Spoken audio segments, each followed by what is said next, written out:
నమస్తే welcome to the view point. ఎర్ర సముద్రంలో వాణిజ్య నౌకలపై దాడుల పరంపర మరోసారి తీవ్ర రూపం దాల్చింది.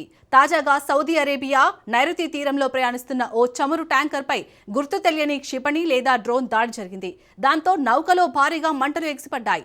United Kingdom Maritime Trade Operations ఈ విషయాన్ని ధృవీకరించింది. సౌదీలోని అల్ షుకైక్ ప్రాంతానికి నైరుతి దిశలో సుమారు 70 నాటికల్ మైళ్ల దూరంలో ఈ ప్రమాదం చోటు చేసుకుంది. అదృష్టవశాత్తు ఈ దాడిలో ఎలాంటి ప్రాణ నష్టం జరగలేదని, సముద్ర పర్యావరణానికి కూడా ఇప్పటివరకు ఎలాంటి విఘాతం కలగలేదని అధికారులు ప్రకటించారు. ఘటన జరిగిన వెంటనే సిబ్బంది మంటలను అదుపు చేసేందుకు చర్యలు చేపట్టారు. సౌదీ అరేబియాకు చెందిన 2 చమురు ట్యాంకర్లను లక్ష్యంగా చేసుకుని తామే సైనిక దాడి జరిపినట్లు యెమెన్కు చెందిన హౌతీ రెబెల్స్ వర్గం అధికారికంగా వెల్లడించింది. సౌదీ ప్రభుత్వం తమ ఆధీనంలో ఉన్న ప్రాంతాలపై దిగ్బంధం విధించిందనే ఆరోపణలతో సౌదీకి చెందిన నౌకలపై సముద్ర నిషేధాన్ని విధిస్తున్నట్లు 2 రోజుల క్రితమే హూతీలు ప్రకటించారు. ఈ క్రమంలోనే తాజాగా ఈ దాడి జరిగింది.